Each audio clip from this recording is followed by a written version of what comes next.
Katriona O'Sullivan. We did it. Yay. We're here. I'm Thank you here. so much for your time. No problem. Really appreciate it. I'm going to give a small bit of context. I don't like giving loads of context at the start, but just our conversations. This is kind of an extension of what tends to happen every time that you come into the studio, because you record, you're not a podcast here. It's definitely not a podcast. But we always end up having these kind of deep conversations afterwards. And like, you know what, we should do this. We should do this on a podcast. So, Yes. So this is that conversation. I'm going to start with a quote, right? I think it's an original quote. Choice is a myth perpetuated by the middle class. Oh, love it. Is that by O'Sullivan 2025? Is that a 25 quote, is it? Or maybe 24. Talk to me a little bit about choice. I actually say choice is a myth inflicted on poor people by people in positions of privilege. So it's inflicted on us. So when I say that choice is a myth, it's really important to say that that doesn't mean I don't think people should work hard or try or, So when I say choice is a myth, I'm not saying that people shouldn't try. But the idea that you can choose a good life without resources, without support, without structural help is a myth. I think the most fundamental thing that we're all taught as soon as we start school, sometimes at home, as soon as we start school from the very beginning, it's all assumed that we're starting from the same position, and that if we work hard, we can achieve equally. And that's not true. The reality is how you come to school, what's in your belly, what your family history is, what your own neurodiversity is, what type of school you go to, how big your class is, what type of teacher you have. All of these things affect your outcomes more so than just hard work, than choosing to be good. And so when I talk about choice, I'm trying to be polemic. I'm actually trying to cause an argument. I'm trying to get people to think about the idea that somebody's making a bad choice if they're not living the best life, and get people to consider that. And in my experience, my own personal experience, if I could have chose to be good and chose to be better, I would have. Because this life, the life that I live now, is amazing. And there's no way, if I could have chose this, I would have stayed as I was. And I fundamentally believe that about most people, that if they could choose to live better lives or to do better or to work better or to earn more or to be happier or to be less addicted, less homeless, less angry, I think they would. And I'm a psychologist. Like, most of us are driven to have an efficient life and a happy life. Like, our biology wants us to be healthy, and healthy is good. And so it goes against nature even to choose things that are bad for us at the end of the day. So that statement comes from, I suppose, me trying to cause a conversation, but also from my experience of how people inflicted the idea of choice on me and my people for long periods of time. What was that lovely word you used? Polemic? Polemic. Is that like polarizing? No. It's more, polemic is more like, it's not argumentative, but it's like a bit controversial. It's a bit thinking. It's a bit like challenging. Okay. So it's not polarizing. It's more challenging to be very. So my book would be polemic, let's say, because it challenges you to think differently about poverty and about your position in the system. Okay. So that's being polemic. And when you are being polemic and you say something like this, what's the resistance? Why is there today a need to be polemic or to challenge this? What is the resistance or pushback that you get to this idea around choice? I actually get it more so from people who don't have choice. Pushback. I get it, so when you are marginalized, when you come from a background, a life, when you're poor, like I was, it's very difficult to like, you're kind of socialized into blaming yourself or feeling like you can get yourself out of it. And so when I say things like choice is a myth, people who are like doing better from a poor community, like, we're the most likely to have like these views. We're the most likely to be like, well, I've made a good life for myself and he isn't. Because that's something that you're really tied to. It really makes you feel better about yourself, that you're not on the dole or, robbing or in prison or whatever. So sometimes I get pushback from people from my own community when I say that. And I remember saying it on the Talking Bollocks podcast, and like the responses in the chat, and Terry's fighting with people who are arguing with me, who are from the same community as me at the end of the day. But I understand that. I think, it's very hard to actually see the world for what it is. It's actually very hard to realize that the world is pitted against certain people, and to actually acknowledge that fully, because you feel powerless then. Like, you feel completely powerless when you realize that your opportunities are really limited, and that where your family went to school or what your family do or where they ended up is more likely where you're going to end up. And when you realize that the whole system is rigged against you, that's a horrible, scary place to be. And so I understand why people push back against the idea of choice being a myth from my own community.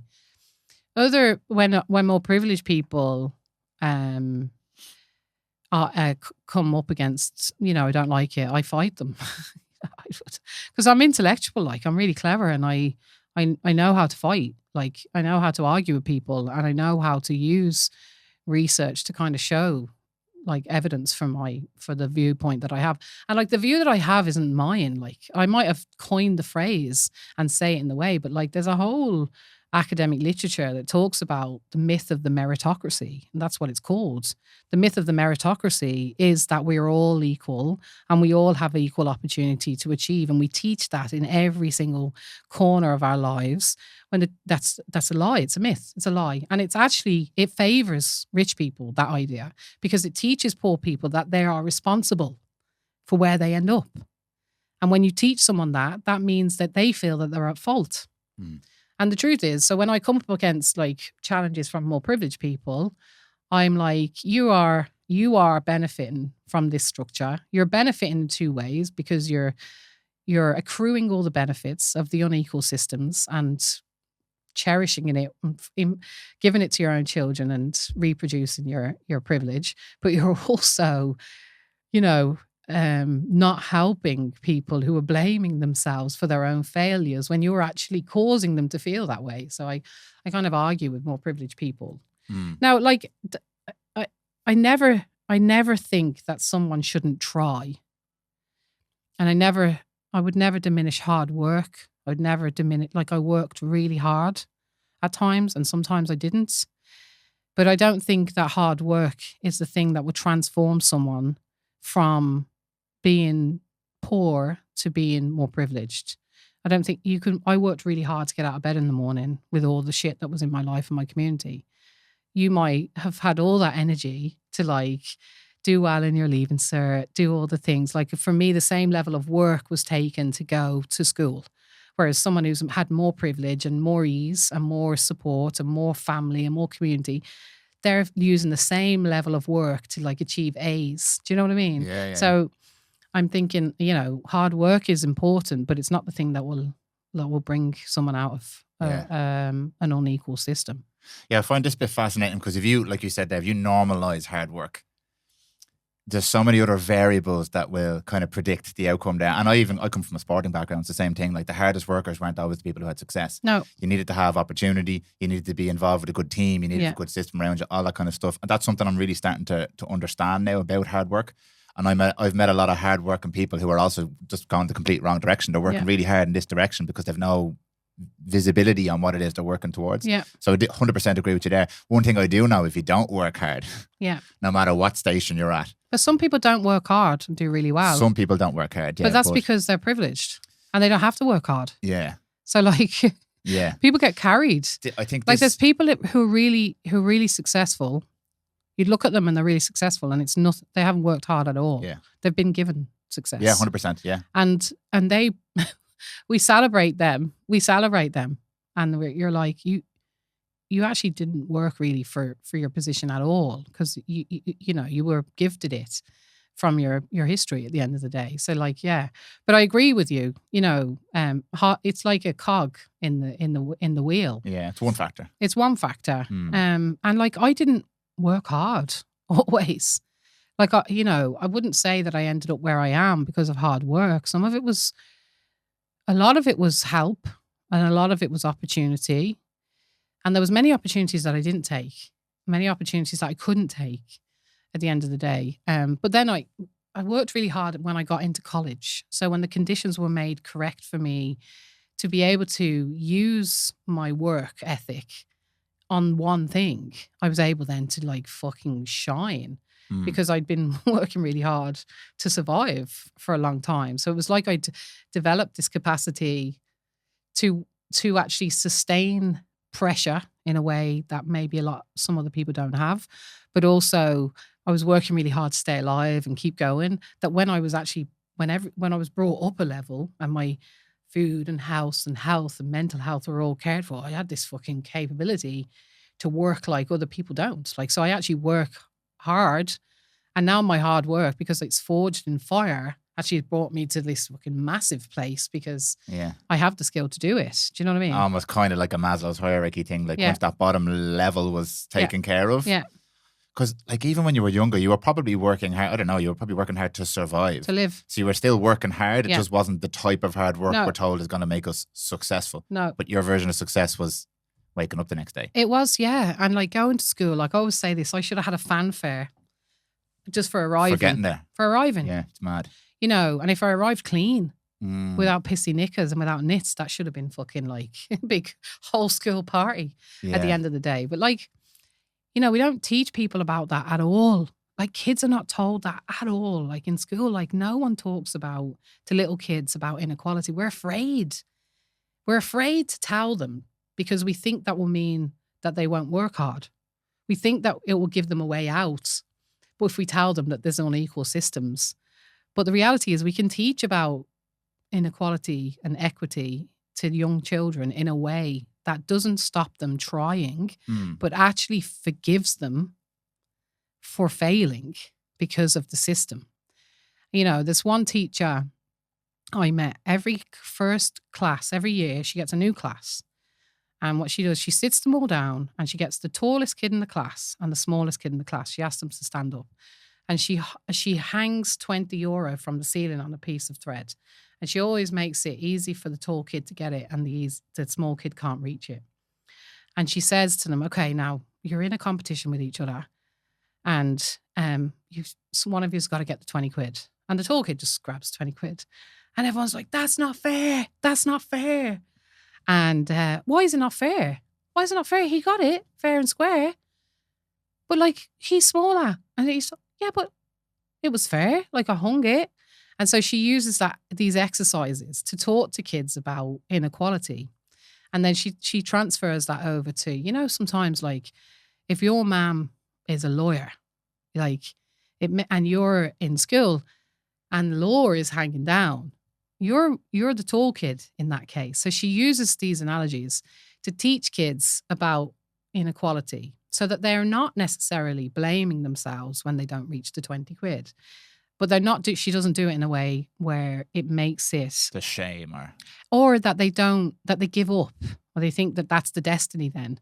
Because there's a line between making it a destiny and actually allowing people to understand. And we should do more for people to understand what inequality is. And we should do more not only for poor kids, but also for privileged kids so that they recognize that me sitting next to them, I'm not just a fucking naughty kid. Maybe it's because my pants are wet and my mum's an addict that I'm not sitting still or I'm pulling her hair or I'm robbing her smokes or whatever. Yeah. Do you know what I mean? Yeah. So we need to educate kids a bit more about this stuff, I think. Yeah, and I agree with you all of that. My philosophy, I've come from a very different background for you. Yeah. My philosophy has always been on this, that life is not fair. Life is a bit hard. It's a bit shit. It's shitter for some people than it is for me. And it's shitter for me than it is for some people. I've always thought about life that way. And I remember reading a book when I was very young. It was a sports book. I can't remember what it was called. I'll put it in the show notes. But it's like the sports gene or the sports code or something like that. And it basically broke down that, do you know the way they grade kids for their year based on their date of birth? And you'll always have a kid who's like almost a year older and a kid who's almost a year younger. And when you're like 8, that's the difference between 5 foot and 3 foot. I know. And all of us, you level out in your teens. And how they were talking about it was that kid, when he's in 4th class, let's say, they're all going to go out and play in sports day. And the older kid in the class, same class, they're both 7, but this guy's about to turn 8 and this person's just turned 7.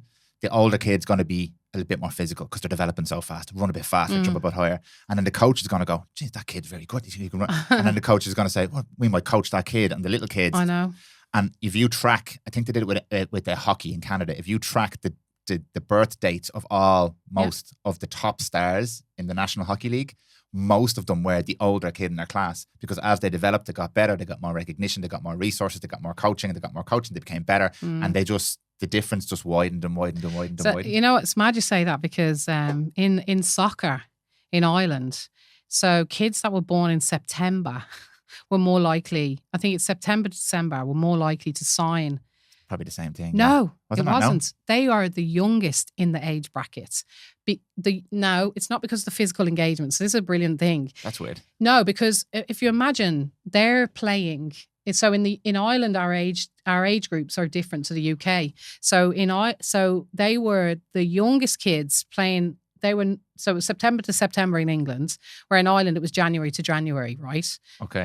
So when they were assessed by the English clubs, they were younger and they were performing better than the older kids. Yeah, so it was like potentially there were 16 by this stage. It wasn't, but you do see also the bigger kids get more investment when they're younger. Because the coaches aren't necessarily saying what age are they. No, like, but when they were assessed for England. Okay, that's so if you look at the age groups of kids that now they've changed the dates now, so we're in line. But if you go back 15 years and look at the ages of the boys that signed for UK clubs, you will see that they were September to December, because they were playing older age in the English. They're performing as well as the older age group in England. And the English coaches are like, this fella is advanced. Okay. He's ahead of the age group.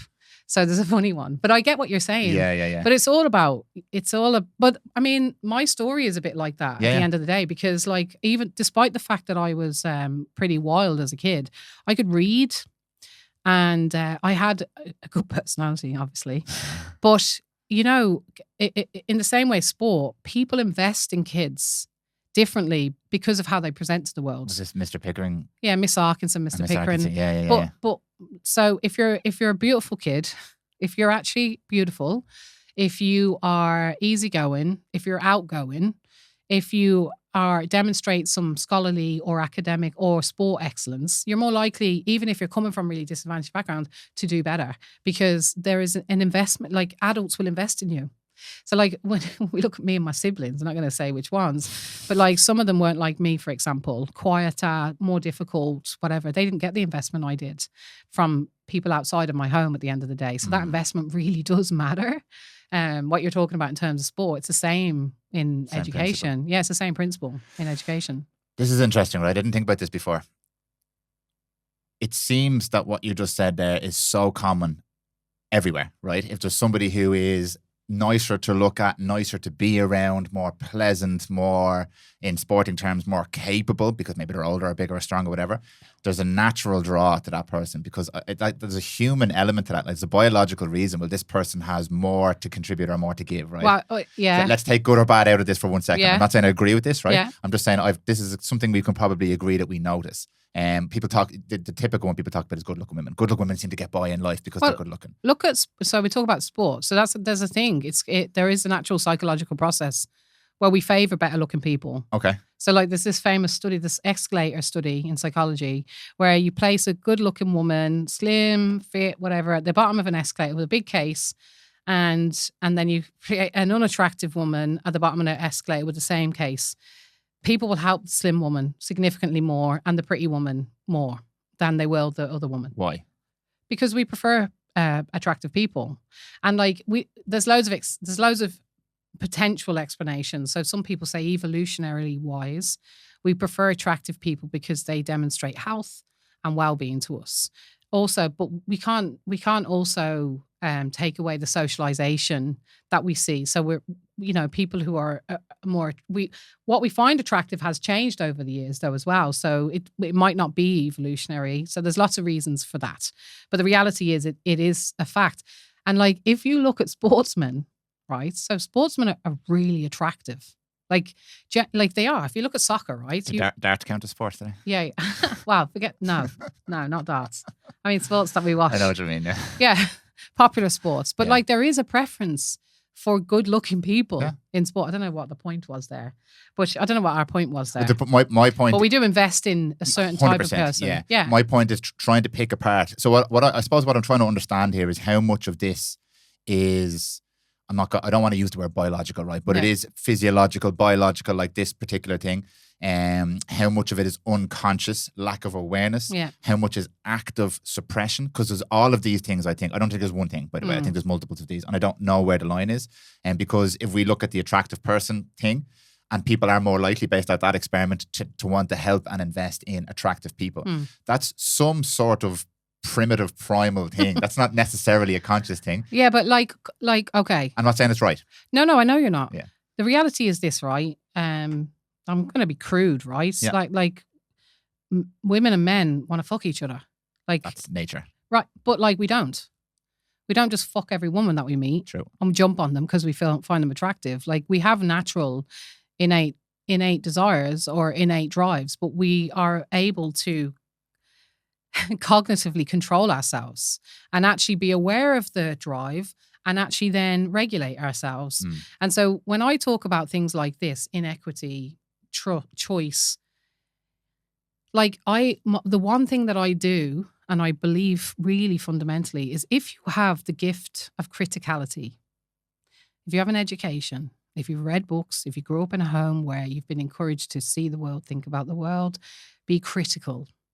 If you've got a level 8, there's no excuse for investing in prettier kids. You've no excuse for that. You know it's there. It's like we know we want to have sex with loads of people because we're biologically driven, but we don't do it because we're married, and we're not supposed to do that because we love this person. We're supposed to be loyal. There's social contracts in place. There's social contracts, but I believe it's a similar thing when we're investing in children or adults. And we know that we have preferences for certain things. We know certain teachers like certain types of kids. We like a kid that sits still, that puts their fingers on the lips or whatever. But we have the capability to overcome that preference because we are heightened human beings. And if you are privileged enough to have an education and to be critical of the world and what's going on in the world, then you've no excuse for allowing that to dominate. So like I wouldn't let someone off with it being an innate thing, because we've loads of innate things that we want to do that we don't do because we know it's wrong. But this particular thing is we allow it to happen. And we go, oh Jesus, well, it's part of our biology. We prefer pretty kids or kids that are more amenable or, good at sport or whatever. Like that's not enough for me. Yeah. I think you need to overcome that socialized or biological drive that you might have and make sure that it's fair and that you're not investing in the ones that you prefer, the same way we overcome the drives for all the other things that we want to do. I think you are in a good position to say that. Let me add some more spice to this little cake, right? Go. In my experience, I've been very lucky in what I've done over the last kind of 6 or 7 years, the environments I've been in, to meet people like yourself who like have just forced my brain to think in different ways. It's been mental really how my brain has changed, and I'm only starting to learn like what's possible to think about. And in most of our circles, I think what you've just said there would be fully accepted. But most of the people I meet outside this little bubble that I seem to live in, people at a wedding, people from school, people whatever, people I meet in general life, don't demonstrate to me that level of awareness, right? That level of, oh, this is something that's happening. I'm prioritizing this child because they're quiet or they're better looking or whatever. I should catch that and I should come back to the socialized version and treat everybody equally. I don't see that being a conscious thing in most people, because most people, in my experience, this is why I do this podcast, can't even regulate themselves. Yeah. A lot of the teachers, for example, I meet are stressed out of their minds, overstimulated, on their phones. They don't even know who they are. So I don't. But they shouldn't be teachers. Yeah, potentially. But them in a room with 20 children, I don't see that situation working out well for, okay, well, everybody needs, and actually everybody doesn't need the same attention. This person needs a little bit more attention because her parents don't drop her to school and she seems to walk here by, and this guy looks starving. And I know. like, so it's not even just being neutral. It's giving more to some people who need it. And then Johnny's grand. That's equity. That's what equity is. Versus equality, Yeah. which I also didn't really understand. Yeah, so equality is where everyone has an equal opportunity, equal chances. We all have food, we all have good parents, we all have, it's the dream. Okay, there's a baseline if everybody's the same it's the and dream. Then everybody gets the same it's chance. It's the dream, but equality is not real. So equity is where we invest in those who have less. Okay. So it's like putting a box underneath the small kid so he can reach the 20 quid. So equitable practices is we recognise there's differences and we actually provide a box for them to stand on, or we provide extra supports for them to go to university, or we feed them, we give them school dinners, or we give them job trainings or mentorship or whatever it is. So it's adjusting the system, recognising there's faults in the system. It's not equal. Identifying where them faults are and plugging the gaps. So that's equity. Yes.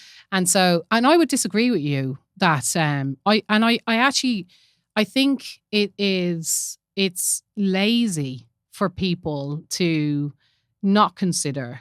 I think if people are working in support services like teaching, guards, physio, nurses, I think that them people particularly need to understand this stuff. And if they're not trained in it, and they don't understand it, they shouldn't be in the roles, especially if they're serving people where there's a high concentration of socioeconomic disadvantage or disability. I think them people particularly need to be educated in this area. And I would be different to you. So I've met hundreds of people who do think about this, who know about this, who are aware, who are doing things. So I don't know who your crowd is at the wedding, but my crowd at the wedding is not like a small bubble. It's like hundreds and hundreds of people, like thousands actually, have read my book, who've sent me messages, who are like, I'm trying to do this equitable practice. I want to make it better. Thank you for educating me. Okay, so this, can we go back and forth on this? Yes. Because I'll forget things as we go. Because is it lazy or have they not been educated? Because those people are saying it to you because you've brought it to their attention. I'm here with you because you've brought something important to my attention that I didn't have the awareness around before. I was like, oh, fuck, this is another thing I need to think about. It's like saying, so it's interesting what you're saying there. As I said, I think if you have the gift of criticality and you don't use it, it's lazy. If you have the gift to be able to reflect on the world from a couple of different standpoints and understand inequality, and you don't use that gift, it's fucking lazy. And I actually think you're perpetuating, you're complicit. So people worry about their own lives and whatever, and they're stressed and this, that, the other. But the truth is, if you're either part of the problem or you're part of the solution. That's for me. And that's what I believe of people. And that's why it's polemic, because it's challenging what I'm saying. I'm actually saying, well, if you choose to ignore inequity, you're part of it. Your inequality, you're actually part of it, especially if you're in the services, especially if you're connected.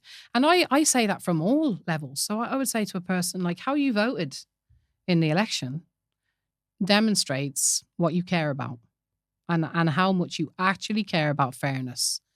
So, you're applying either I'm all right, and I'm going to make sure I'm all right, or you're going, fuck, I'm all right here, but there's a lot of people who are not all right and they feel like shit and they're actually dying and their families are dying over and over and over again. And I want to do something about that. And I think if you don't apply your criticality, it's lazy and it's selfish. And I think that you should. And it's not because it's charity. It's because there's excellent people who are not getting the opportunity to demonstrate that excellence to the world, and that we'd all be better off if everybody had the capability to do that. So that's why it makes me angry. Yeah. It makes me angry. And maybe I hope I've woken people up. I know I have. I hope I have. I hope it's challenging for people to go, oh my God, am I fucking part of this? Am I part of that? Yeah. Am I not thinking? Am I walking through the world asleep just thinking about myself? Yeah, you fucking are. Yeah. What about the kids that are not getting it? Do something. And it could be just who you vote for, or popping down to local school and doing a talk, or asking your company to hire differently, or posting on an Instagram post, or sharing something about something that's really important and passionate and powerful. You can do it in loads of ways. You don't have to be fucking marching. Yeah, this is why I think this is This is why I wanted to have this conversation, by the way, because I knew we were going to get to this point, because I think the nuance here is just too difficult. I think it's too difficult because where is the line from it? Because I don't fundamentally disagree with anything you said, basically. Yeah. I don't disagree with the principles of what you're saying, but where is the line for me about what I care about, i.e. me and my world and my family, and what I'm supposed to care about? Because is it starving children in Ghana and alcoholics and homeless children and education? And because if it's all of those things, well, then that's unrealistic. No. So what I say to people is this: find a thing, like you should care about all them things. If anybody's hurt, you should care about all of them. Yeah. Like you don't have to be fucking like. You don't have to be annoying people on Instagram by posting several hundred different causes. What I do say to people is find a thing that that you're passionate about and do something about that. Like do something about that thing. It doesn't have to be everything because we are inundated with so many things. And like I'm very passionate. Like I always use the analogy of a garden. I'm like, this is my garden, right? My garden is that I want to make things fairer for poor women particularly. That's what I work at. I want to make things fair. I want to challenge what people think about talent, about excellence, about fairness in socioeconomic disadvantaged communities. Now, people message me all the time and go, what about neurodiversity? What about gay rights? What? And I'm like, look it, lad, someone else is doing great work there. This is my fucking thing, right?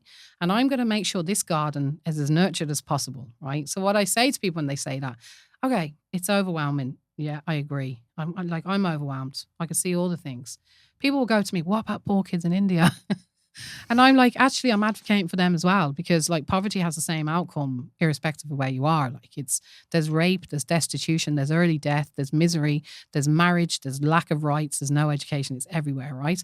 So I kind of fight them ones. But I hear you that but that doesn't mean you don't do something at the end of the day. I suppose. And the other thing is if you're caring about your own, fair, like that's fine. There's so many people doing that. Great. Do it. But like don't hurt other people in the middle of that. And hurting other people is celebrating your success when you've been privileged and you're pitching yourself against people who are behind you. So like, yeah, care about your own life, care about your own family. All of us should do that. But don't do anything that's going to harm people who are less, who are not served the same way. That's what I'd be problem with. So yeah, go ahead. Send your kids to Trinity, reproduce your fucking doctors and your families or whatever. But be honest. Be honest. I actually paid for this. Like my mum was rich and poor. My mum was rich. My dad. Like this because I'm privileged. Don't be like saying you're more talented than that kid over there. Okay. Oh, you're better than or whatever. Like fucking own and make sure at least you're acknowledging. Like on Leaving Cert results, you just go on Twitter or whatever. Donica got 625 points. He's going to fucking, RCSI or whatever. I love Donica, by the way. I'd much prefer someone to say, I'm so fucking lucky that I was able to pay for his education and pay for his points so that we can actually, and in the middle of that, I'm actually teaching him. Because loads of people message me and say, I'm telling my kid that what he's getting is because we have money. That's it. Care for your shit, but make sure you're being socially responsible in the middle of it. Okay, I think we're at the core, right? I think because something you said there is important to me because sometimes, let's say, for example, the gay rights thing. Someone says to you, Katrina, what about gay rights? And you say, well, this is my garden. It'd be easy to say, well, then you're lazy because you've got the skills of critical evaluation, not looking at this thing. Yeah. But I think what you actually said, that the core point for me is if you are willing to acknowledge, which is the first point. Because I do this all the time now. I didn't used to, but now I do it all the time. I have a very supportive family. Yeah. You said something with your friend. What was your friend's name on the podcast? And I was like, that's me. Yeah. I set this business up because I knew that even if it failed, I would be okay. Yeah. That was a subconscious thing for me. It was terrifying and all these different, but I actually sat down. I was like, if it fails, I'll be fine. Because my parents are very supportive. Jill is very supportive. My friends are I will never end up on the street. No. It's just not going to happen for me. That's a psychological advantage that I have. Yeah. And I'm lucky to have it. Yeah. But I'm not guilty about it. Yeah. I acknowledge it. Yeah. And I don't pretend it's anything else. Yeah. The idea of meritocracy is attractive on one hand because it means if I work really hard and there's an opportunity, I can take the opportunity. But the other part of me goes, not everyone has that opportunity. No. So I'm very lucky to have that opportunity. So in my opinion, if I'm willing to acknowledge, I'm not talking about me, I'm talking about someone in my position. If we're willing to acknowledge that we do have opportunities that are way more than we're the 1% essentially, because we're not just talking about poverty in Ireland here. We're the 1% globally. If we drive a car and have a house and to have 2 cars in our family, oh my God, we are the 1%. So if we're willing to acknowledge that, I don't necessarily have a major issue there. Yes, we can do more to help others, but if we pretend that it's because we're great, we are better than anybody else, or, which is also a reality, if we step on someone else to get it. Yeah. Those 2 things are where I fundamentally think the problems are. I would think, I think they're the problem. They're a problem. I also think that the idea of how to help people is also a problem. So like the idea of it being a charitable endeavor. So like I think the way we talk about equity and equality and inclusion and diversity, it's framed in this kind of like poor and rich and let's help them so that they can be better. Okay. And there's this whole other side of this that we don't actually talk about from both ends. It's about the skills and the talent and the amazing gifts that exist across all people and how we miss that. And so there's this kind of charitable tang that goes along with trying to make things fairer, because they're broken and we're better, and we need to fix that to make it better for them poor people. And what we need to do is kind of flip it on its head and realize that, like, you want me being the physio in the room next door to you, because I'm going to know about people differently. I'm going to know about the world differently. I'm going to know. So there's another side to it as well. Kind of when we talk about it here, it's like it's burdensome. Oh God, like, I'm worried about my family, like, and but you're asking me to fucking do this as well for that. I'm actually, no, like, I'm not doing that because I'm not asking you to do that because like it's the right thing to do. I'm asking you to do it because it's fucking great and better for the world to do, and better for you and better for me. So it's kind of, there's another layer to this. It's more about ensuring that like you get to experience how fucking great everybody is, as well as them experiencing how great your life is. I think we don't always talk about it like that. It's kind of like this us and them and this charitable frame. And sometimes I frame it that way because I get annoyed by kind of the privileged situation. Is it because the charity word or the feeling behind the word is kind of almost indicating that there's a difference with people? I think it's more, like they are the problem as opposed to their situation. It's not them. No, it's not that they're the problem. I think when we think about things as a charitable, we kind of think, I can go on a cycle and raise 500 quid and donate it to them, and then that's it. That solves the problem. And we don't really look at structures and society and the value that goes with the change. We don't look at the value of it. So sometimes charity is like, oh, what about the poor people? And let's empower them to be as good as us, And it's not about the good as us bit. It's more about it doesn't recognize structural inequality and excellence that comes from fairness. And so it's like people can do token things and then that'd be the end of it. Okay.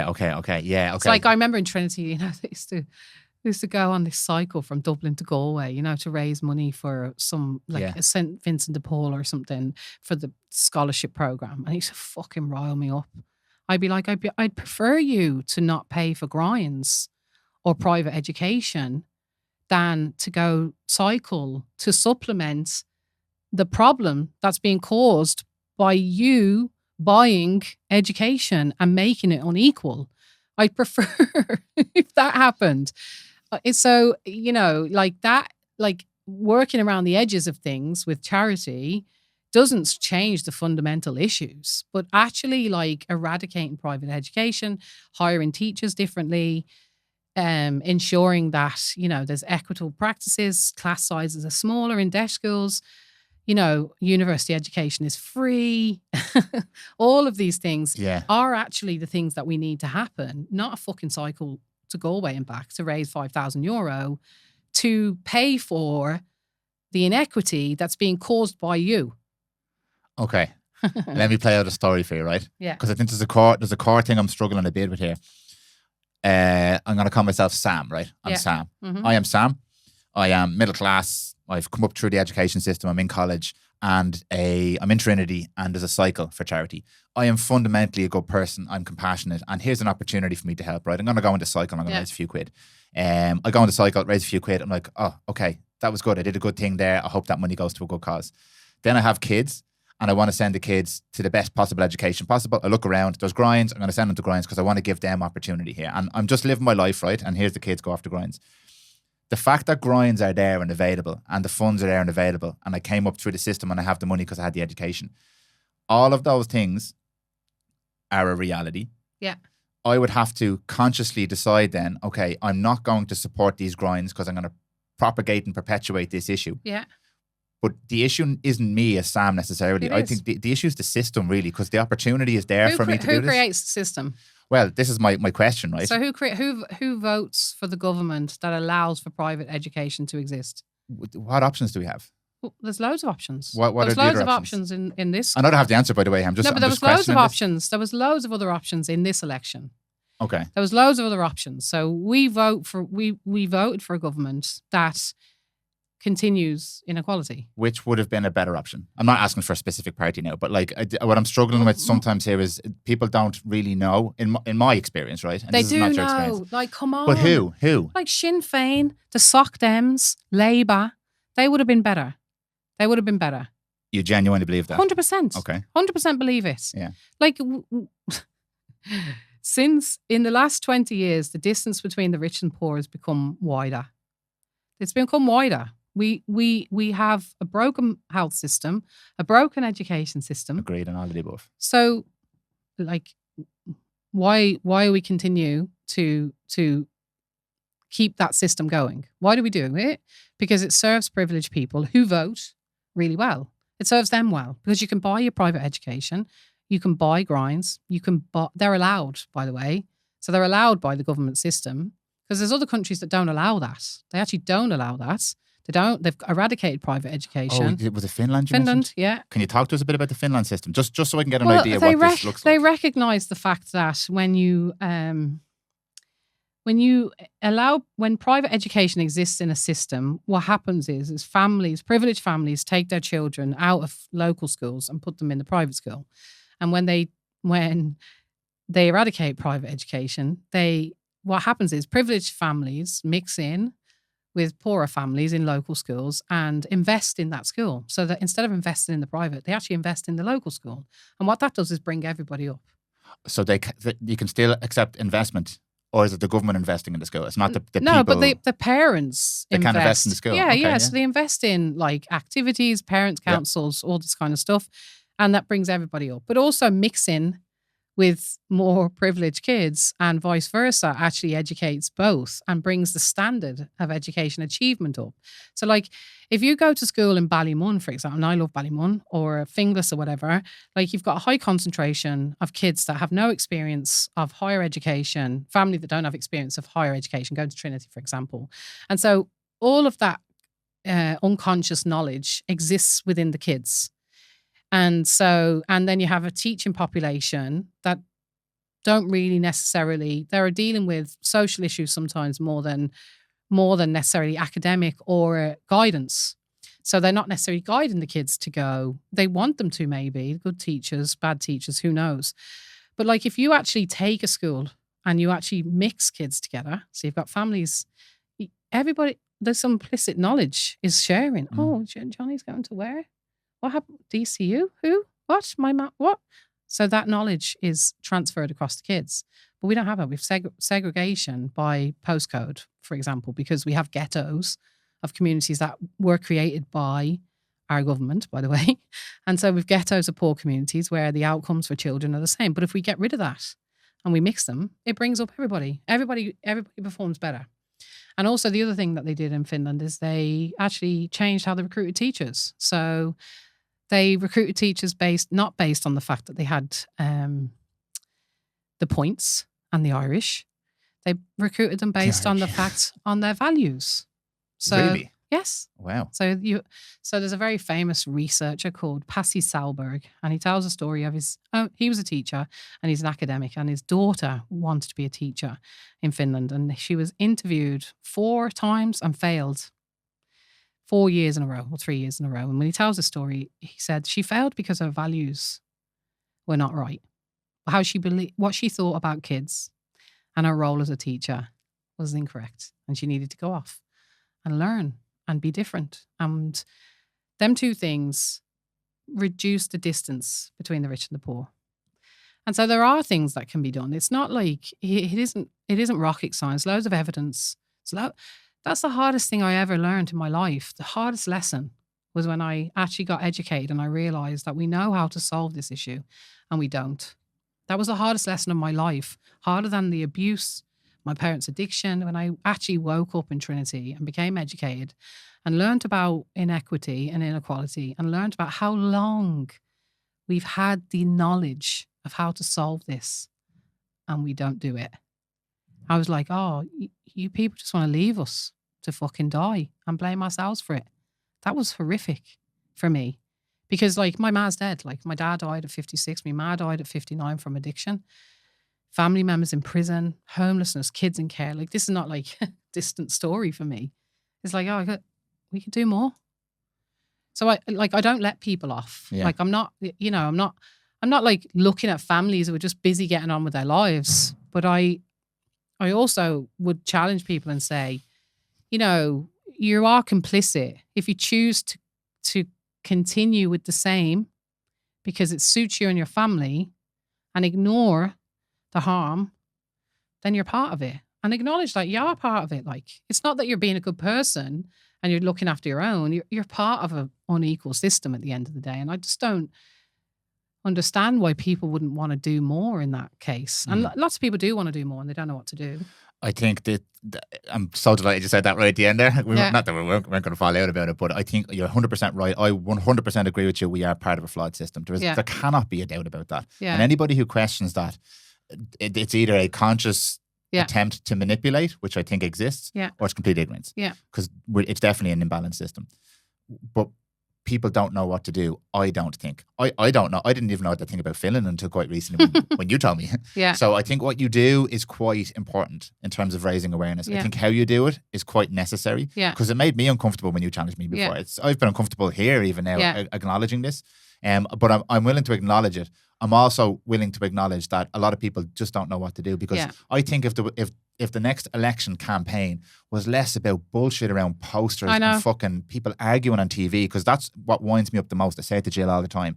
Watch every single political debate before these elections. And it's people shouting at each other about what you did and what I did. It's nothing to do with what's best for the people. I know, but like there are, like all of them have manifestos.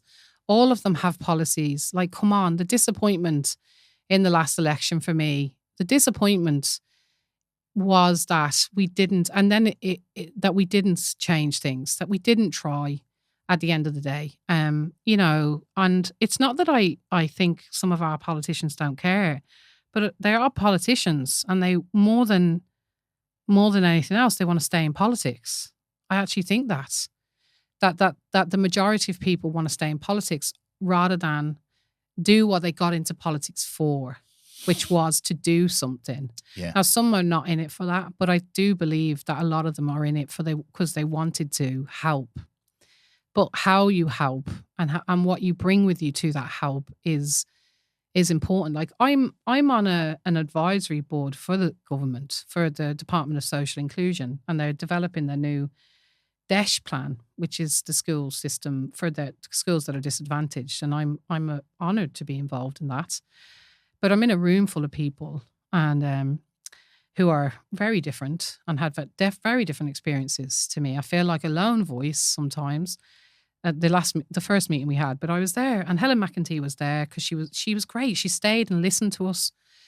But this guy said, and I've no problem saying it, he said, we were feeding back to the room why kids are not attending school. And he went like this, I don't know, all of our parents wanted us to go to school.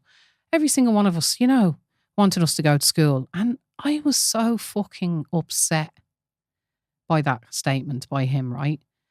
And I was upset for two reasons. When he finished speaking, no one said anything, right? No one in the room said anything. And then I said something. And I said, it's a really privileged position to be bringing to this conversation, that you think everybody's parents wants them to go to school. My parents didn't want me to go to school. They didn't care if I went to school. Lots of kids experience that because school isn't a safe place for all families and wasn't a safe place. But the idea that you think that's the norm and that's what this room is a problem. And when I think about politics and who gets into politics, right? I think that's the problem, is the lack of application of criticality. You know, Leo Varadkar was, and I don't mind talking, I've been public about this, you know, he wasn't a politician. He actually said what he thought. And what he thought was that poor people didn't work hard. That should have been, he said it, like loads of times he actually, but that is inherent in our political system. But no one actually says it. So they claim to care and to want to do something. But the truth is, we have always reproduced, we are reproducing that assumption that man brought. Like, people bring with them their assumptions from their own lives into the political sphere. And they're politicking a lot of times. But so disappointing, the last election for me was that people who have the ability to think critically and use their vote didn't. Irrespective of the fact, I know because of Sinn Féin and people have like problems with the history of Sinn Féin, but like still, it was like fucking hell. I'm okay, Jack. I'm okay, Jack. And I'm going to make sure my kids are okay. And reality for me, like whose family is dying from this, it's like, you don't care about me. You don't really care about my family. The 5% of kids that are growing up with no food in their fucking bellies. You don't care. And that's hard. You know, and that's why I'm polemic and argumentative and I don't take it. But but in line with what you said about what to do, like I have answers. I can tell you what to do. You know, you can vote differently. You can pick a cause and meaningfully engage in it. So like if it's education, go to your local school, offer to help, email them, say, can I mentor a few kids? Can I come in and talk about my job?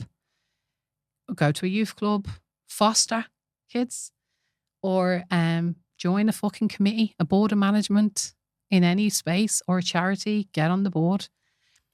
There's loads and loads of things you can do at the end of the day to help if you want to. I know people are busy, and so I don't want to be vilified. People are probably listening going, she's a fucking, Jesus, man, I'm busy with 10 kids. At the end of the day, there's a lot of people, some people have more power than others at the end of the day. Absolutely. I think, I mean, and you help educate me on this as well. Some people genuinely have less opportunity to help as well. Yeah. Now, it's not excusing the whole thing. There was an issue we need to deal with. Of course. I think I'd love your thoughts on this. I think there's two clear areas here for me to explore a little bit. What we can do as individuals and the family unit in a position like mine where we're lucky and we have the ability to make more choices, more opportunity. We have access to resources that we can use to help other people. I've always taken the approach of like this whole, I don't like this whole put your own oxygen mask on first, but if you're an absolute disaster, you need to regulate yourself first. That's my whole thing, my health background. You need to figure out what's going on, regulate yourself. Like, of course. Start from an even keel, because otherwise you're going to pass that on to everybody else. You're just going to be an absolute weapon to everybody else. So start there. And then if you're in a position where you're relatively okay or whatever, look outwards and see who can I serve here. It could be your family, it could be friends, it could be local. So there's that whole conversation. We've discussed a bit of that as well. But this idea is just so dark to me, this other idea that has always been in my head about systems and status quo will do anything to remain the status quo. Because in every status quo or system, there's a beneficiary. And if you have a political system or an education system or a healthcare system or a corporate system or a business system or a family system, there's a status quo, and the absolute massive energy you would need to apply to that to shift that off course is going to be huge. And it's not just because it's a big mass, it's because there's going to be active pushback. And we can go as deep as you want on this, but some people don't like talking about this. But there is an element of this is how it's always been, which is a bit of ignorance. And there's an element of no, this is how it's going to stay because this serves me or my needs. Yeah, but that's why I talk about excellence. So like I run a program in a university that's got €3 million in funding. We have 15 corporates that invest in it. And it's about offering girls who are from disadvantaged communities the access to a STEM qualification. And they get a mentor and they get a pathway into a university if they want it, right? And when I pitch to them, I pitch it to them in 3 ways. I say, come work with us, right? Ideally, you're working with us because you care, okay? Because you just care about fairness. But I know that some of you don't care about fairness, right? So let me talk about profits. So like you have to be political. You have to find the palatable way to adjust the system. And the truth is this, right? Adjusting the status quo and allowing, when we're more equal, we are more profitable. So like the evidence is completely there for that. It's not charity. Again, it's excellence. So by increasing participation in the workforce or in education for people who are underserved and diverse, we actually increase the profitability of our country. You have a more taxable workforce. No, but it's true. So so the pushback, you have to find a way to answer that. So like I answer it in different ways depending on who I'm talking to at the end of the day. So I can use a human rights, I can use an excellence model, the economic model, every reason to shift the status quo is in line with it being better for everybody. And that's what evidence shows us. Fairness, more equal structures, increase mental health, reduce spending reduce suicide. But so then you have to question. Is it pushback because of the status quo, or is it pushback because people are selfish? Can I ask you, just in your world, what is the pushback you're getting? Like when you say something like this, it seems really obvious that we want to help. But that's why I have loads of investment, because I can speak to them about it. But what do they say? Like what's the pushback that you get? People go, show us the evidence. Oh, as in we don't believe it until we can see it. Yeah, no, show us the evidence. So we show the evidence. Or so people want to see that it's true, that you're not just spinning them a yarn at the end of the day. Okay. So that would be the pushback. The other pushback would be, but it's not fair on the other people. So I do gender equality stuff, right? And my university, we run a program for girls and we give them a qualification, and then we have created this pathway into the university where they can get leave insert points for the qualification to go into science courses. And the university were like, no, you have to offer it to boys as well. And I'm like, but boys are getting all this anyway. No, so you you get pushback from more privileged positioned people. It's the same when we have like gendered quotas. People be like, that's not fair on men. That's not fair on men. What about the men? What about the men who've worked really hard? And women wouldn't want that because they'd be getting them positions just because they're a woman. You get there's really intellectual arguments why we shouldn't do things. And they're really hard to answer because you're like, men are going to feel uncomfortable, or privileged people are going to feel uncomfortable. Like, but here's the evidence as to why we should do it. And here's the evidence as to why there's unequal structures. But like people reject it because, and like when you are in the political system and you're trying to change the status quo, remember, like, people want to protect what they have and are selfish. And that's the bit that I'm like, are you being selfish here by not changing the status quo? And I don't know if that's the case. I think some people can't see how the change would help them and others, and they are despondent, particularly in a political state. But like we get pushback, and it's really clever and intellectual. Yeah. Like I remember saying to a colleague in Trinity, I said, I think what we should do is get rid of the leave insert and have like or have the leave insert, but have a relative ranking system. So instead of like we all get points, if you're in a poorer community or your family haven't been to university or there's poverty in your school, and then if you get 300 points, it should be ranked relative to 600 points in a private school. And he was like shocked. He was like, but what about my kid? And I was like, are you happy to pay? Are you happy that you're, oh yeah, because he knows the benefits. So there's also that side of it as well. Oh, this is so complex, Katrina. It's so complex. Yeah, because all these systems, like what you're describing, some people would stand up and say, well, this is getting very close to communism and socialism and all this kind of stuff, and equality of outcome as opposed to equality of opportunity. But what actually is opportunity? And it gets really, really messy. And I think what I always take from listening to you speak is you lead with a hard charge, but there's nice context there always. And I think every one of these situations you've mentioned, whether it's women in the workplace, whether it's underprivileged children, whether it's education, whether it's healthcare, will all have specific nuance. Yeah. But the principles for me should never really change. It should be led with compassion, and understanding, a willingness to be open and learn. But also that you can do something. Yeah. That you can do something as an individual and as a group of people, that you can do something to help if you want to. And if there was anything, one thing that I would suggest that people do is that they educate themselves about poverty and inequality, that they read and they learn about what it looks like to be poor and what that looks like in a human being.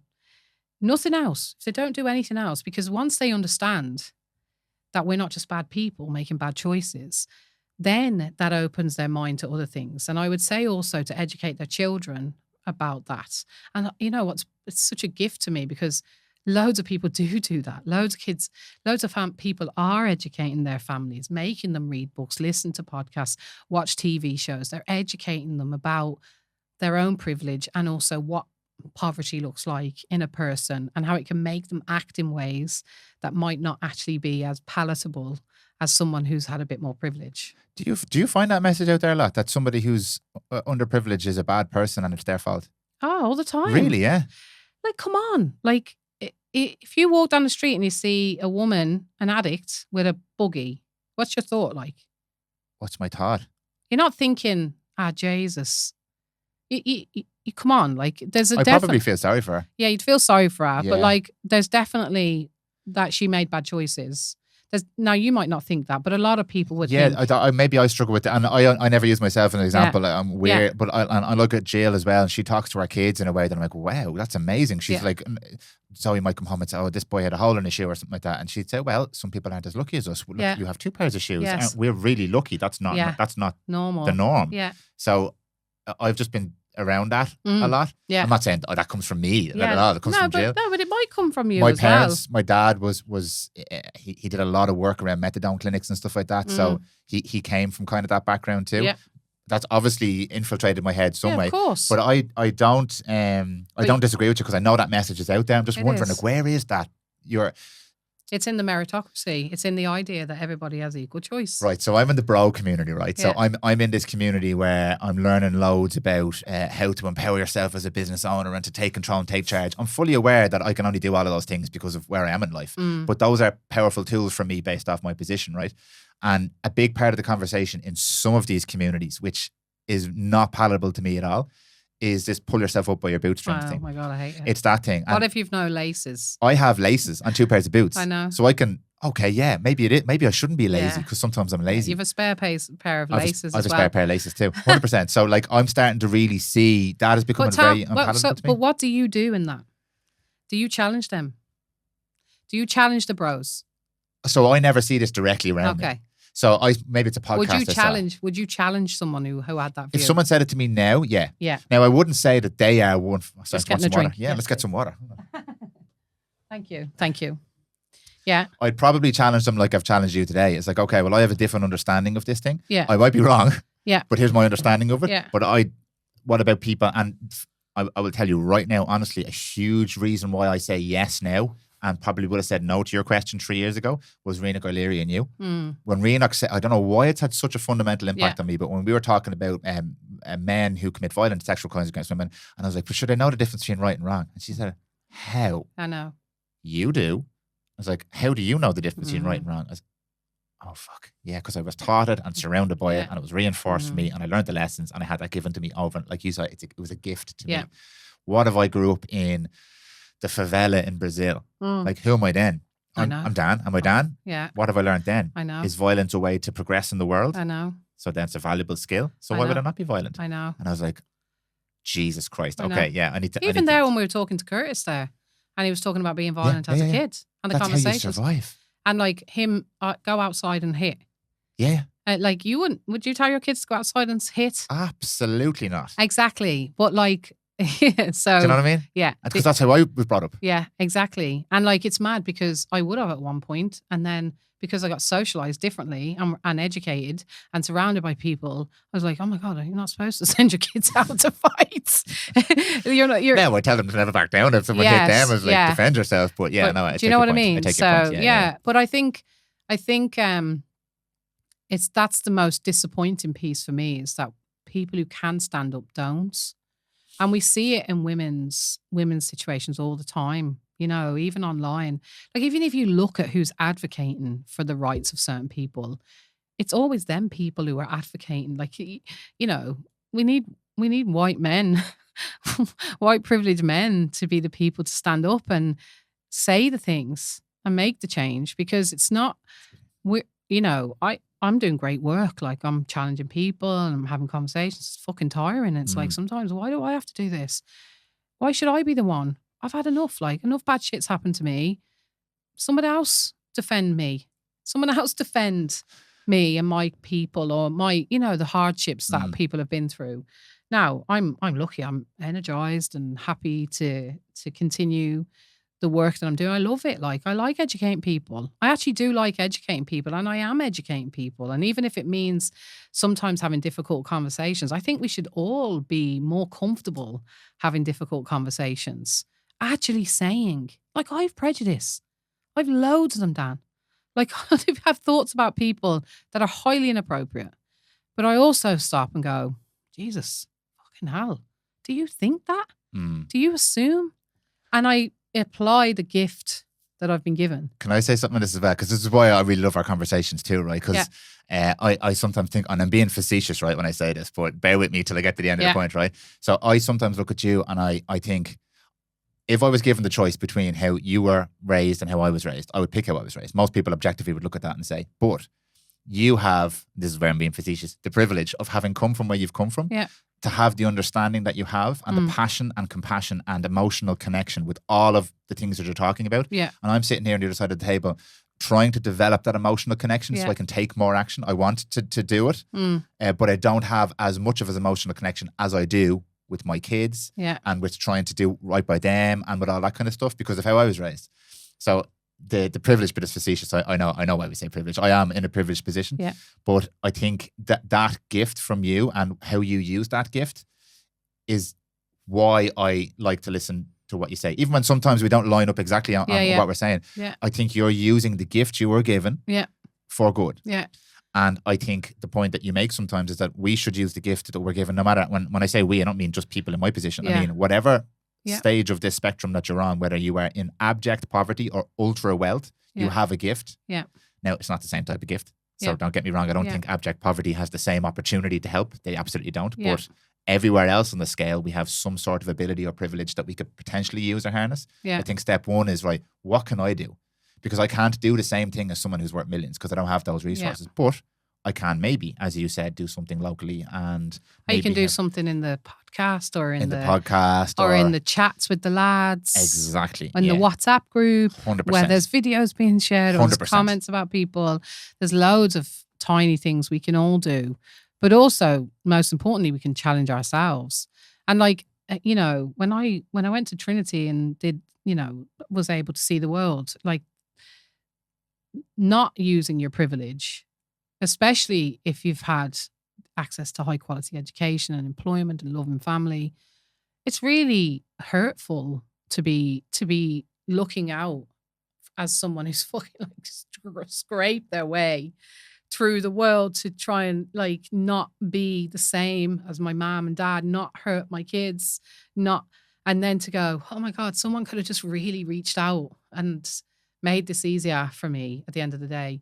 And when I realized that I'm really privileged, I am privileged to have grown up poor. Like it's a gift to have come through that and been educated, and also to have had therapy and to have healed a good bit and to be loved. And I was like, I'm not going to be like them. I'm not going to be that. I'm just going to accrue it all for my kids. And Dan, like I'm the same as you. Like they're the most important things to me at the end of the boys are the most important things to me at the end of the day. Like I think about them, how am I going to give them opportunity? Like I'm like, Sean's struggling in college. I'm like, right, I'm going to use my networks. Who am I going to get my job from? Blah, blah, blah, blah. I'm doing all the things that everybody else does with their families who are privileged, who've had education. I'm using my networks. I'm giving them opportunities. Ty was in fucking TY trip in Italy, 600 quid. Loads of kids can't afford that. But alongside that, I'm using my voice and saying, come on, let's make this fairer. So I'm doing all the things that you're doing and she's doing. So not to pin you on this, right? But just to have a bit of dialogue around that. If us doing that is contributing to the problem, how is that not contributing to the same problem? It is. Okay. Like I'm not innocent in this. My kids go to a good school. We live in a good area and they go to a good school. They're not going to a desh school. If the desh school was local, I'd send them. But then again, maybe I wouldn't. Because at the end of the day, I still want opportunities for my kids at the end of the day. I still want them to have opportunities to have the good education that's there. Like, reality is that's the hard bit. It's like, but I chose not to send them to private school because I could have. I have colleagues that send their kids to private school despite the fact that they know this at the end of the day. I'm not doing that. But I am part of the issue, and I own that at the end of the day. I still want the best for the kids, but they know how privileged they are. They're not walking around going, I'm fucking deadly.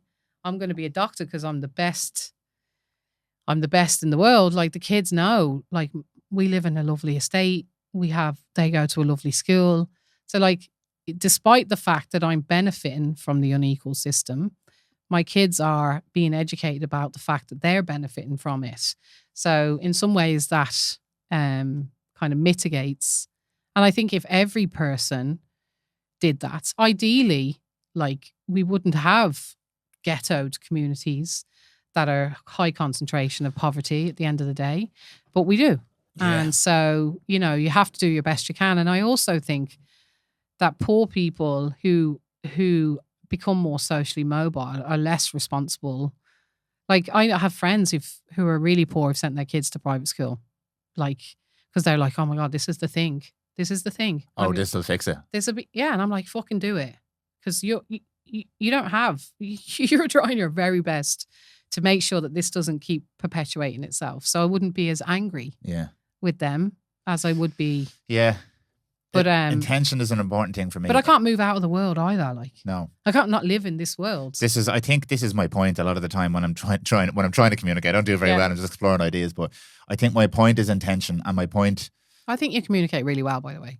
Thank you. I appreciate that. That does mean a lot. I think my point around intention at the moment is really important, I feel, because your intention is to do good, to propagate change, to do all these different things. And yes, we're acknowledging, and this is what I really want to acknowledge here, the world is not perfect. Because in a perfect world, we would all be like, oh my God, we should. Yeah, but Dan, you gotta, the world is not perfect. Well, we can try it. I'm not saying we shouldn't try. But yeah, so the world is not perfect should not be a reason not to do something. So there is. Oh, that's absolutely not what I'm saying. Sorry, what I mean is the world, in my opinion, always is going to have people who do things that we don't view as right. Yeah. The good and bad thing, I'm not going to bring that in at the moment, but there's always going to be people who get into positions, maybe they weren't bad people to start off with, but they are now going, oh, like it up here on top of the bubble, I'll stay here. They're always going to exist. Opportunities will arise for people that you don't have, and they will capitalize on them at the expense of other people. We see this in the corporate world, we see it in the political world, we see it in the social world. That's always going to exist. Yeah. So by you not sending your child to TY or whatever it might be, or on a holiday, I don't see you as the problem. I do agree with you that there's a systemic problem. And I do agree that I can have an impact in the system. Yeah. But I don't blame you specifically for that. But the system is the people. I don't know how much of the people so if we take the people out of the system, there's no system. True.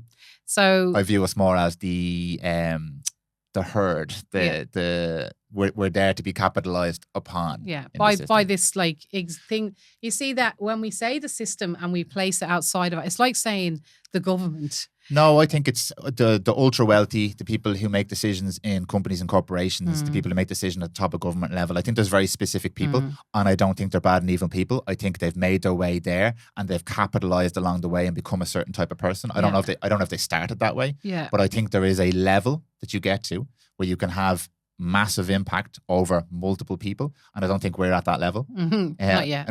Well, You never know. I wouldn't bet on me, but I wouldn't fucking bet against you anyway. But I don't think it's this faceless, nameless, evil board of people who sit in a shadowed room. I don't believe that for a second.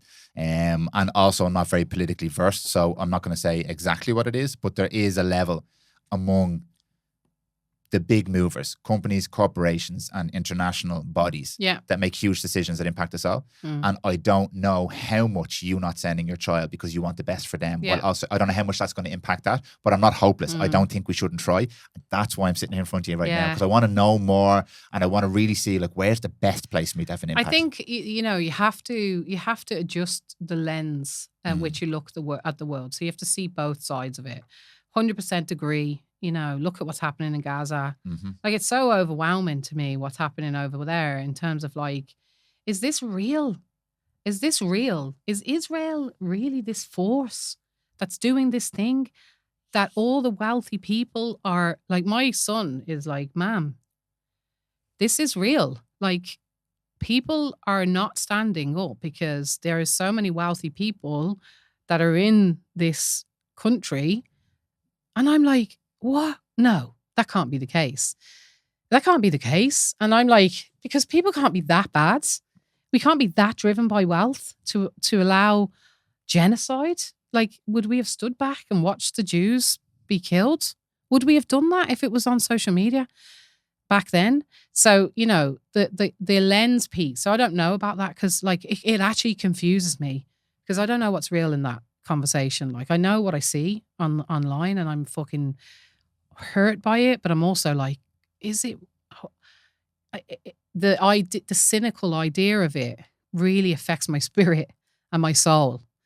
But I definitely agree. There is a stronghold of people who are dominating the world with their wealth and doing really bad things. But I also think, so the lens of that is, this should not excuse us to do things at an individual level. And for me, right, writing this book, telling my story, advocating, there is nothing more powerful than meeting an individual and hearing them say, I actually applied for college because of you and I'm going. So like, there's power in individual experiences and changing people's lives at an individual level. And who knows who that person will be. You know what I mean? Who knows what that woman will do and be. So I definitely agree that there's the dark forces that are actually, affecting culture and how we spend money and what the policies are and the programs are. But I also think we can meet individuals at a level that is life-changing. And for me, I think if you can meet enough individuals, we can probably influence that. I don't know if you believe that, but I do. Do you know what I love about this? I'm getting a little bit emotional here, right? Do you know what I really love about this is you speak about one good adult. You did a video with me before about one good adult. I'd had conversations with Jill and a friend of mine, Padre Danaher, about one good adult. The impact that one person could have on not just a person, but an entire generation of people, like forever. Like my Miss Arkinson, and what she did for me has like 170,000 people have read my book, right? Have bought my book. Jesus. 1.5 million people watched and shared a video of a story that I told about Miss Arkinson giving me fresh underwear in school, right?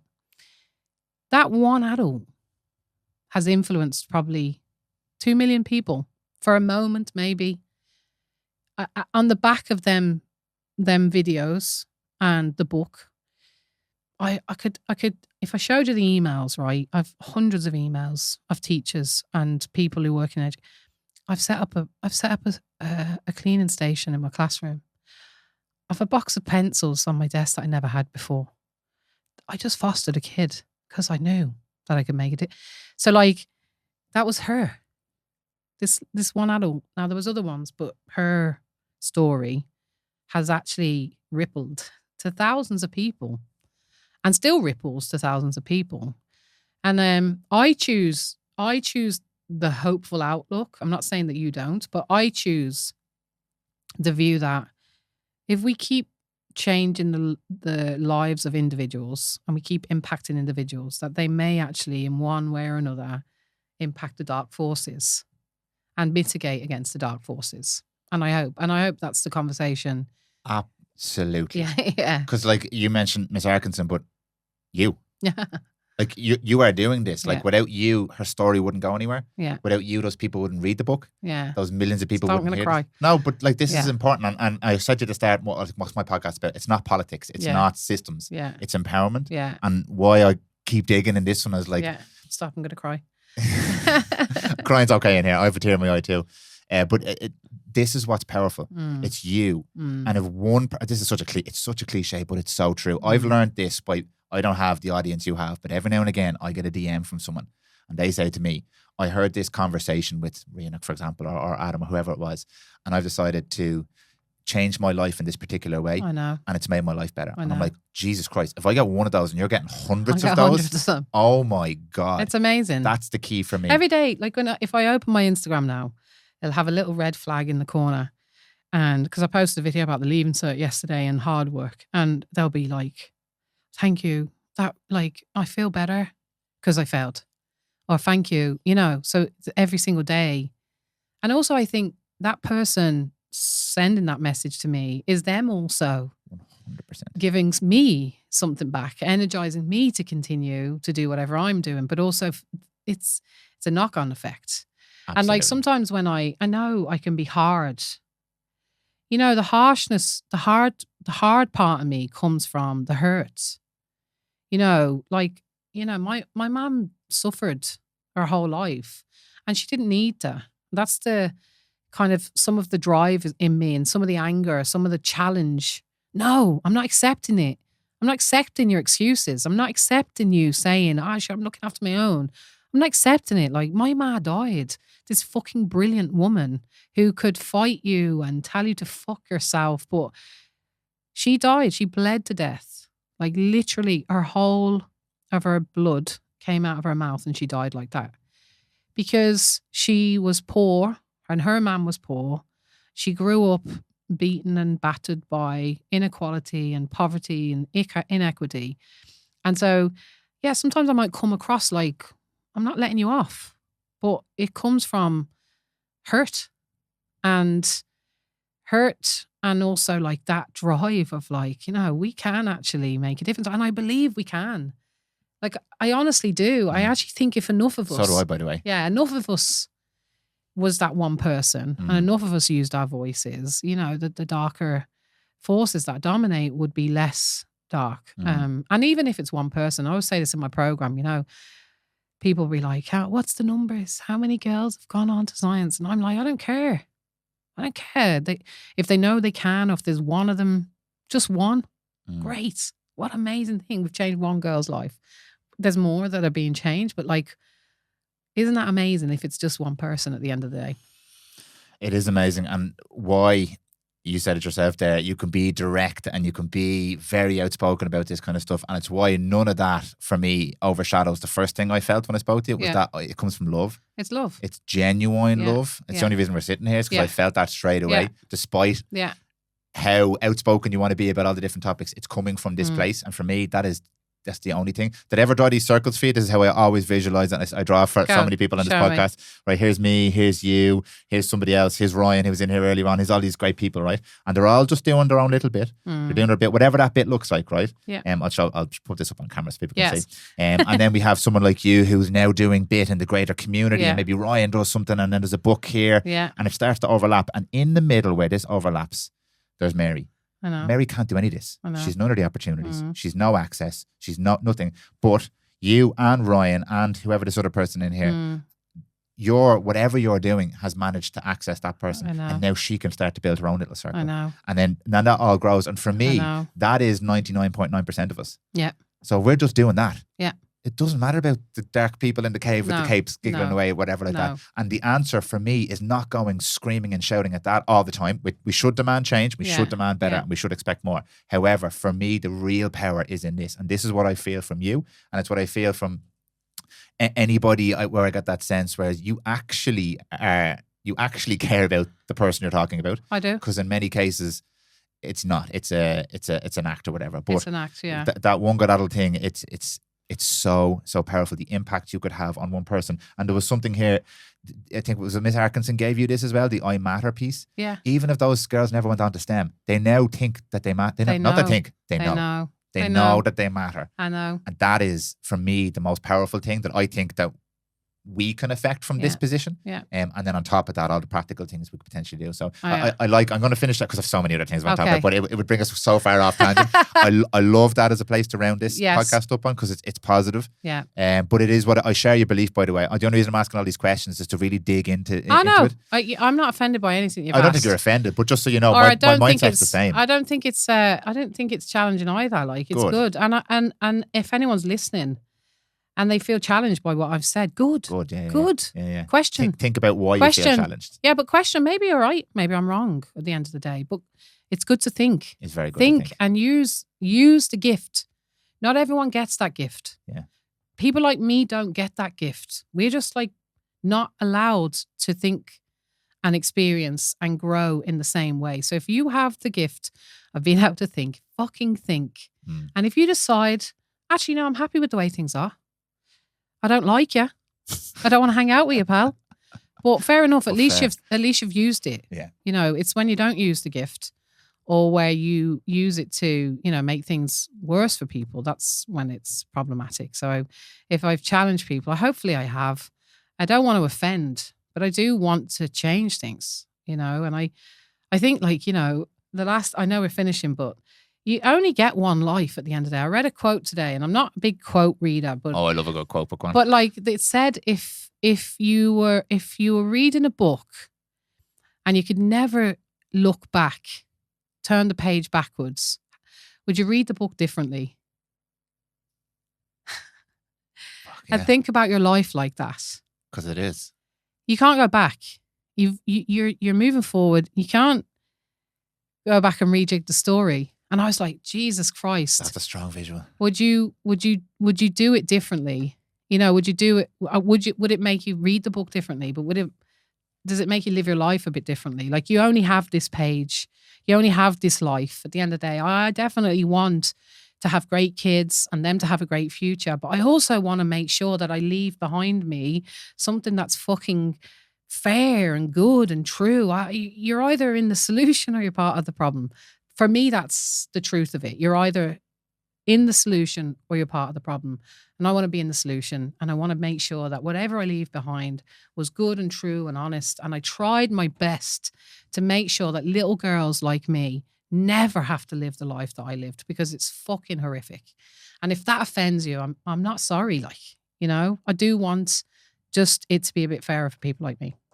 Well, I can say from my perspective, I'm very grateful that you are. I really enjoy our conversations all the time. Thank you. I really enjoyed it today as well. Me too. Thank you very much, because I know sometimes you're like, what are we going to talk about or whatever. But no, that was great. I really enjoyed it. Me too. It's been very, very, what's the word I'm looking for here? You give me a good word. You've got nice words. It's been very... Polemic. New word. Polemic and therapeutic. But no, thank you so much. Really, really appreciate it.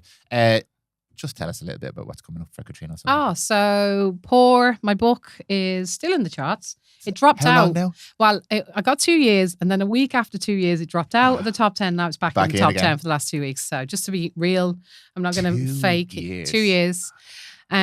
Poor is going to be on in the Gate Theatre from 27th of September. The previews are on. We broke box office records. No way. So it's we haven't even announced the cast yet. How do you cast something like that? Auditions and ideas of people. Yeah. And so I've been involved in some of the casting. It's really weird to try and think That's about what I mean. who's going to play me. Yeah.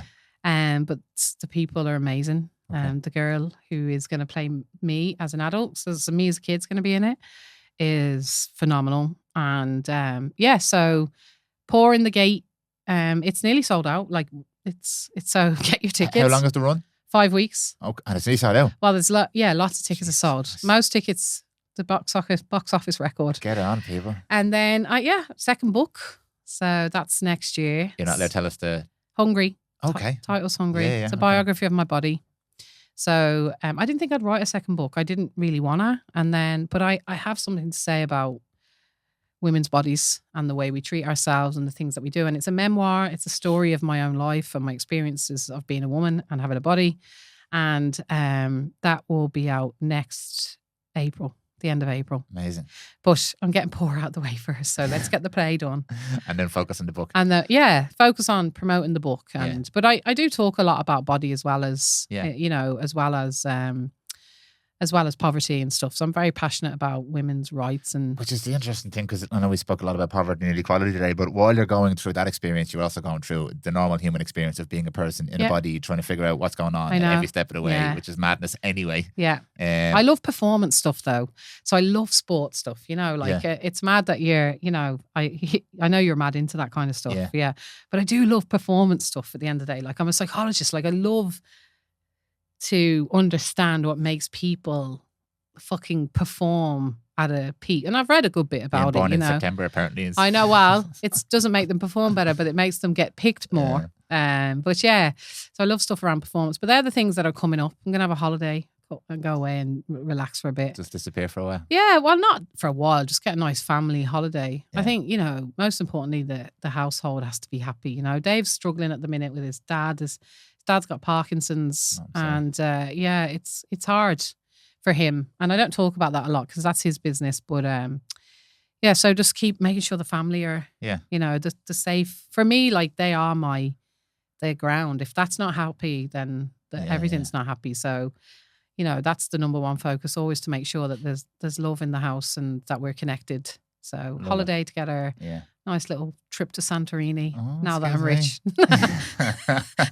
What a privileged place to go. Santorini. It fucking is. Yeah. Yes. And I'm enjoying it. Okay. Yes. And go on, tell us about your podcast. It's not a podcast. So I record it with you. So it's called In for Conversations. So it is a podcast. Let's be real. No, that's on mic now. You've been recorded. It is a podcast. It's very good. But I like, you know what? I'm not in it to be famous or to whatever. I like to have interesting conversations with people about topics that I'm passionate about. And so over the last few months, I've recorded a conversation with my therapist, with Ryan Curtis. That was fantastic. Really good, Brezzy. So it's just trying to get different conversations with people about interesting topics, topics that are relevant to myself. I'm particularly interested, obviously, in people who've come from, adverse backgrounds or diverse backgrounds who are succeeding in different areas and their mindset. It's great. That is actually, I really enjoy it. I also get a bit cringy. I do. It's just, you're very self-critical when you see yourself back. Oh God, stop. I know that for a fact. Oh my God, stop. And it's not that I never listen to it. I never listen back.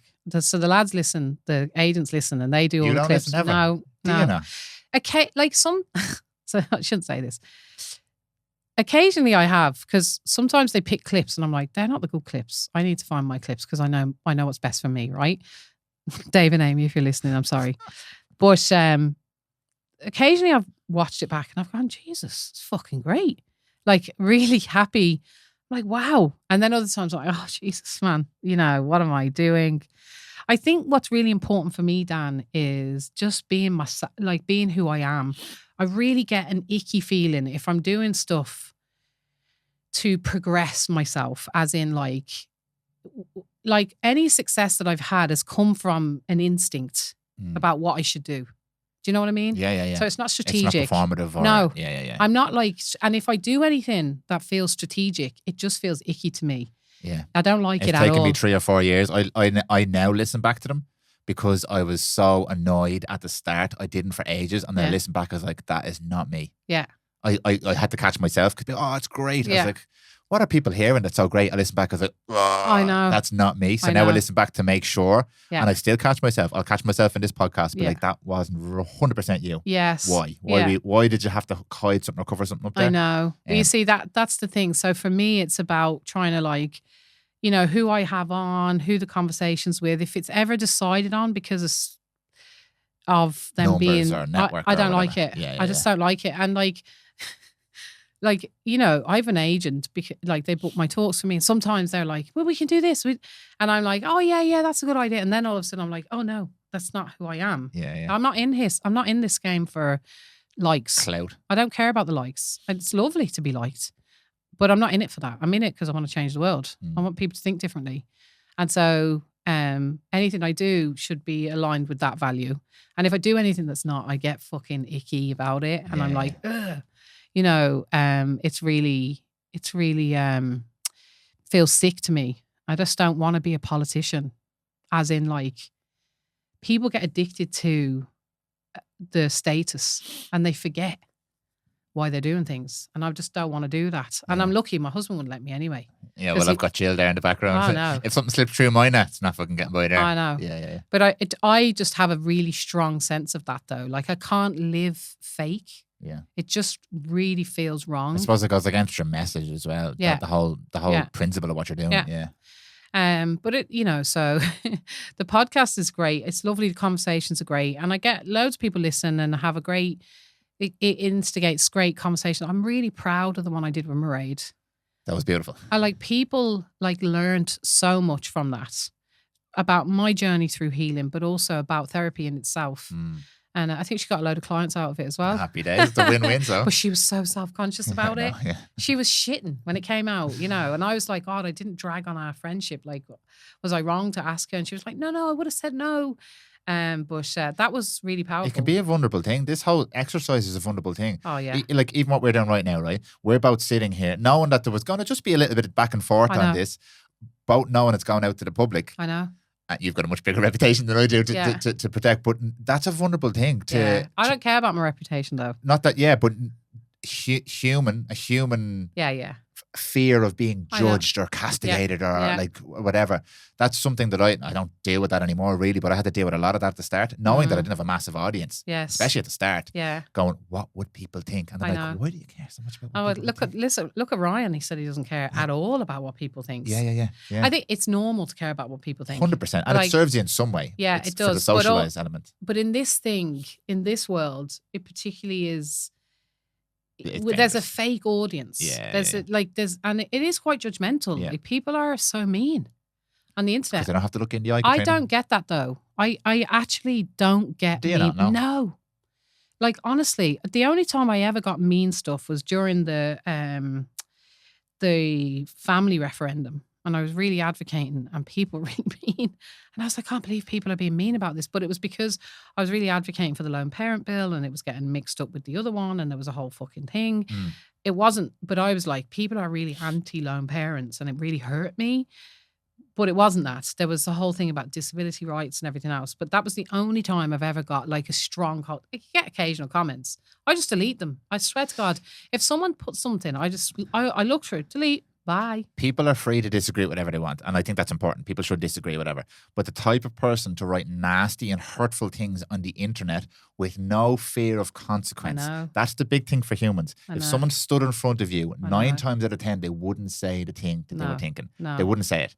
But on the internet, there's no consequences. And not only is there no consequences, there's probably 100 other people who agree with you, who will back you up. So you get this vilification and social credit and all this kind of stuff. That's why it happens. I just delete it. Yeah, if anyone says anything slightly mean or slightly weird, I just delete.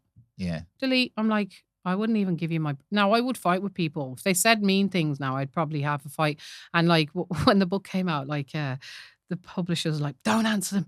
Don't answer people. Do not feed the trolls. Yeah, don't feed the trolls because if you're a reactor, they'll keep doing it. Yeah. And that's true. It's best not to react because people will know that you're a reactor and that's therefore what they're looking for. They are. It's what they're looking Especially for. on X. Yeah. Fuck, man. And I get it because sometimes you go on there and I'm sure you felt this as well. I'm so triggered by other people's arguments. I know. I see people arguing. It's like I want to dive in and argue. I was like, what the fuck is this? I know, but that's... And I'm like, put the phone down, man. I never get involved, but I can And I'd be talking about them arguments with Dave. Like, see that argument? It's like, what are you talking about? You don't even know these people. Oh my God, this woman said this and this man said that. And then they were... The funniest thing is, right, the things they're arguing about, they probably haven't even thought through that much. No. And in a huge amount of cases, it's probably not even real people they're arguing with. There's No. all these bots and all this mad stuff. Bots. So you're getting so emotional I and so know. attached. But isn't it and angry. mad how emotional you can get? It's amazing. It's amazing. I think it's amazing. It I was is. trying to stay as far away from it as possible. I know. Because there's so many things that would trigger me. I know. Like, this is not my But fight. I kind of stay out off X now. I used to love, don't go near X. I used to love Twitter. And since he took over, like, it's totally changed. It used to be a really empowering place for me. Really, yeah. Oh, yeah. Like, always connected with educators, always had great chats and loads of stuff shared around empowerment. And now it's just, and the amount of fucking sexual messages on there. Like, I'm like, they're just like trying to get kids on porn sites and stuff, like, or men. It's just like constantly messages. I'm like, what the fuck is this? So it's so fucked up. Yeah. It's so fucked up. I'm like, it must be really hard. I know this sounds judgmental, to be a man or a young man in this world, particularly with all of the ways that it's trying to trap. Like, Dave went off social media because of that. Mm-hmm. Because of the whole thing is a trap. It's an attention trap. It's the trap. And men are very visual. And that's why men get tracked into that stuff a lot more, because they're very visual. And I'm a detective as well. So I was like, why have you friended this random woman who has a bra on and knickers and you don't even know her? I do know her. I know her, bro. No, you fucking don't. I know everybody you know. I know everybody you've ever known. I'll know everybody that you will ever know. Like, trauma gives you the extra special detective skills. If you're friending someone in their brand knickers on Well, she wasn't bra and knickers, but she had like her boobs fucking up underneath her chin. Yeah. And I was like, I won't go into it now. There's a whole other side to this. It's a massive problem. It's sad. And it gets conflated with the boo-hoo, poor men, oh, it's so hard for men. No. Men and women have challenges that are different. I know. One doesn't take away from the other. Fully acknowledge and appreciate women have massive issues in society. Yeah. But I also, because I am a man and I talk to so many men about this, men have some serious issues to deal with at the moment. I know. Really, really bad. I know. But I see it in my young men I raise in boys.